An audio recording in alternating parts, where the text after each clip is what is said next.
So someone was asking about the Friday shows and if Camelot's not going to be on them. Um, I've mentioned this a couple times, and I'll say it how the best way I can. Love Camelot, and he will be making a return to the show at some point, either like temporary or more regular. I'm not 100% sure. He is not at all the problem with the Friday streams. Not at all. The problem with the Friday streams is me. Me is the problem with the Friday streams. It's been uh, letting things get too far with too much drinking, uh, letting the topics be like a little too degenerate, and like getting things too repetitive is another one. Like the theme of Friday was supposed to be like jokes and levity, and it turned into repetitively uh, degenerate sexual shit, which is not it's not the intention of the show. The joke it was supposed to be like all sorts of jokes and comedy with rotating guests, and then it ended up being the same thing and kind of like a roller coaster of it. And it's like this isn't what it wanted to be, what I wanted it to be, and it's personally fucking destructive.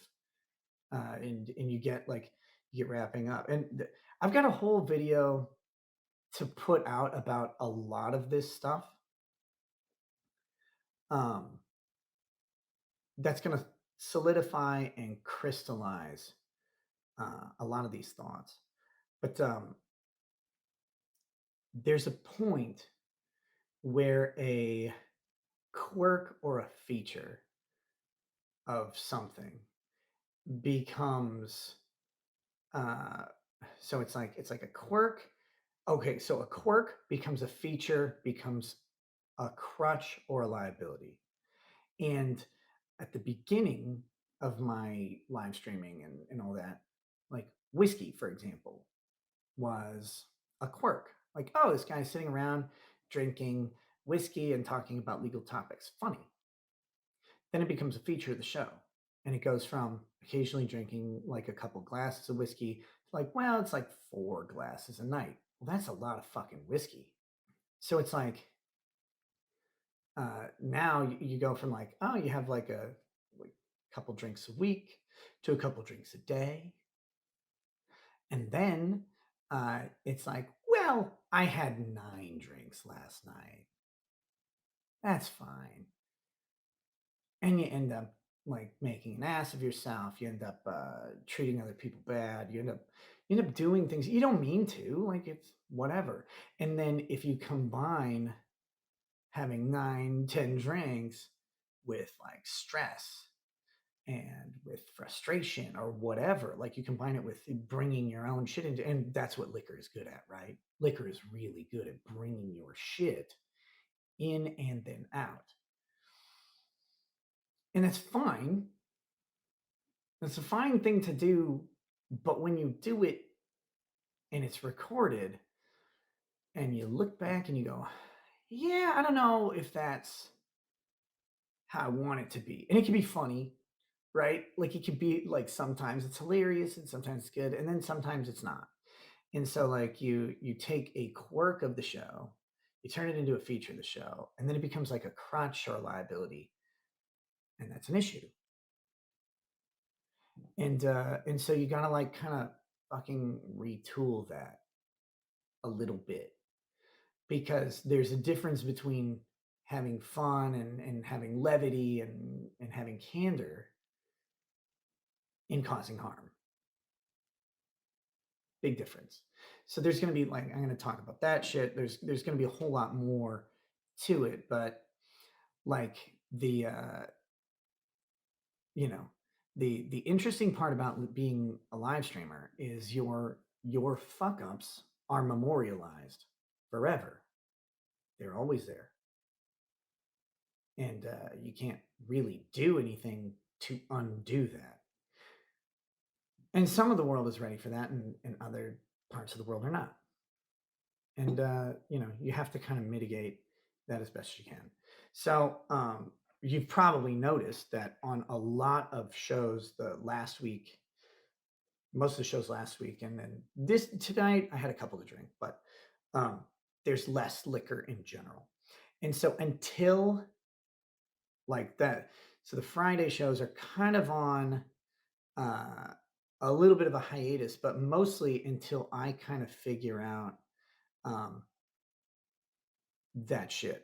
Because as entertaining and funny and fun as that can be in the moment, if you're there is a place where vices, not legal vices, but vices can be too much, and they can interfere with shit.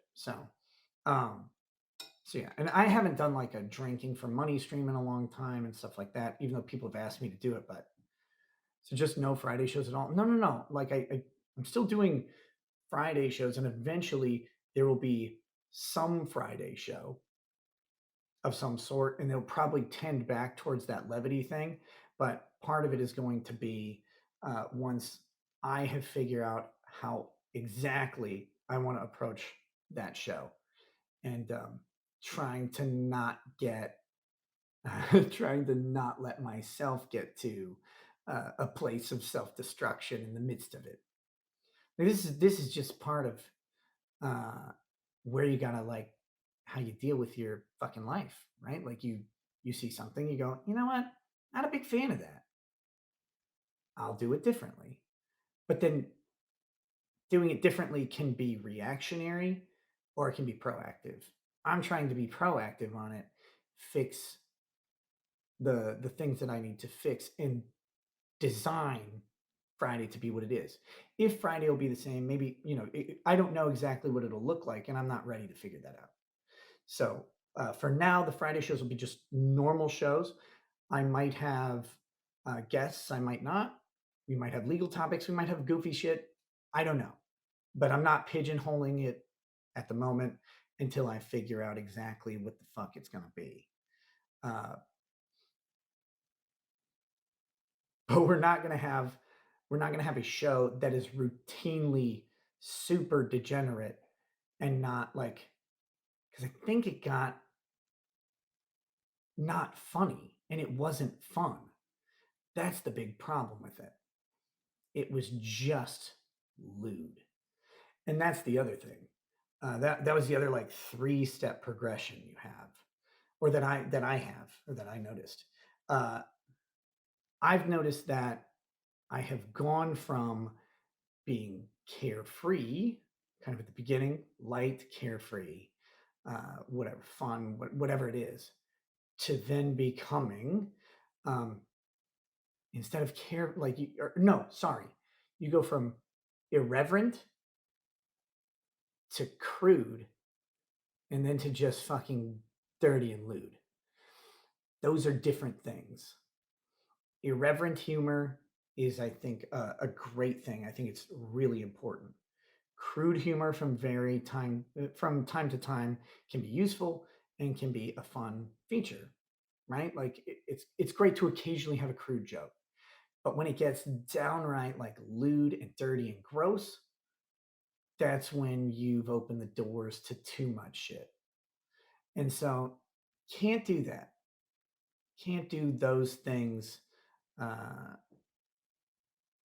sometimes. You can, like, for some people, it really works out, but it's all about your personal situation. So let me be more clear. I cannot. I have taken irreverence past crudity and gone into dirty and lewd and again destructive.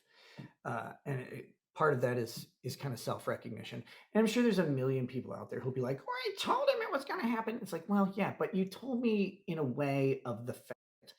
And so like you're not going to get someone to listen to this stuff when you act like a spurg online, and you're not going to get people to listen to this when your entire uh, screed about it is like based in lunacy.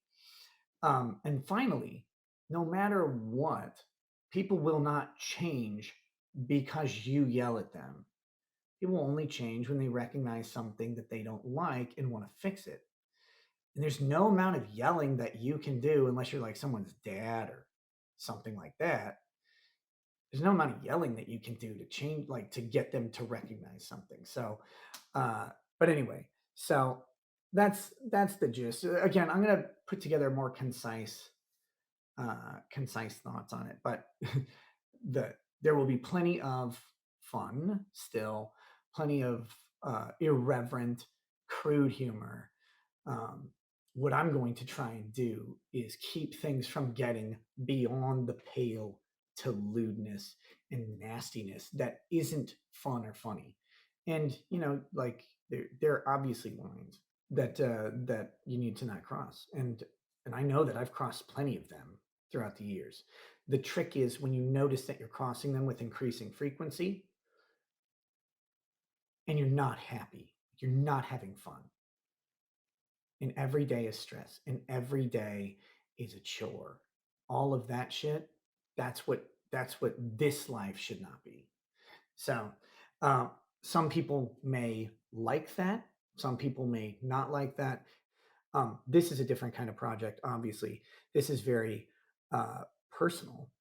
This is very much like working on me and my perspective on things. But I can tell you all of this. Like I can say all of this on a local stream, it doesn't matter. So people just have to watch how I act and how things change or don't. And they can decide what to do at that point. Again, irreverence and crudity are fine. There's a different nature to lewdness. And it's similar to racism in a way, right? Like it's not about the syllables, it's not about the words said, it's about the intent behind them. It's about how you internally are approaching a thing. And once the thing internally from you is like not a joke or what, it goes beyond syllables into intention, then you're no longer in the realm of like reasonableness. You're not going to change me. I think sex is great. I think it's fun. I think it's funny. I think it should be explored as much as possible with a partner, with a spouse, preferably like that long term monogamous spouse. Absolutely great. All the great shit in the world. Have at each other. I love that aspect. You're not going to change my opinion on that. I'm not going to be like, you know what? Sex isn't that good. That's for all the fucking weirdos who are like grandstanding on the right. And I can't do that. So I'm still going to enjoy those topics. But again, it's the approach to them that started off very irreverent or carefree. And then it became crude on occasion, which was fine. Then it became crude all the time. And then it became beyond that. And that was, again, that's an internal approach to things that you start recognizing uh, in yourself, but it also manifests in how things come out. Part of the problem, though, is when you're recognizing this stuff in real time, but you're so like burnt out and stressed that you don't know how to change. You don't know how to start fixing and addressing it.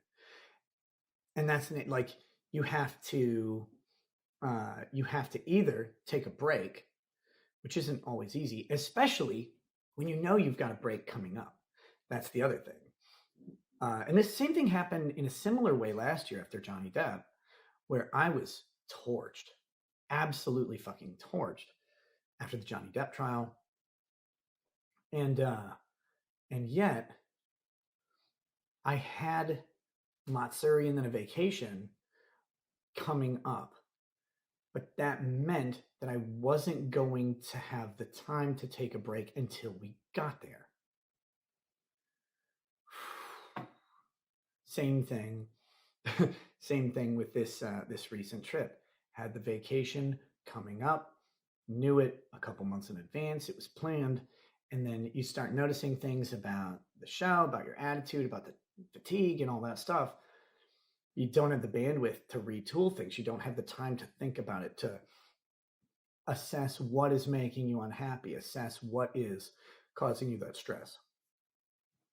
And so, uh, I know it sounds really gay to like go on a trip, come back and be like, man, I had so much time to think about it. But literally, that's the only time I've had to think about this in months.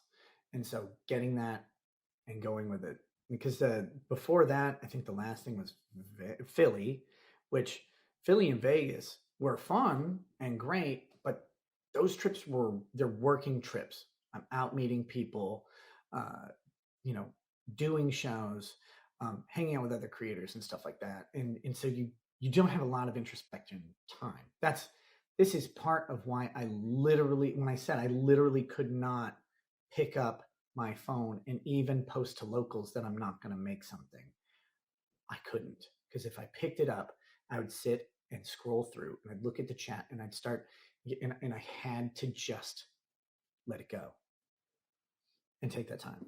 So that's calling Vegas a working trip might cause others to speculate. Oh, dude, they already do. They already like. There's nothing you can do for some people. Some people will always treat things in the worst way, and that's fine. I'm sure they're going to say the same thing about Matsuri. I'm sure they're going to say the same thing about Nashville. Is What the Fuck Wednesday still going to be a segment? Yes, but I'm not glued to it, if that makes sense.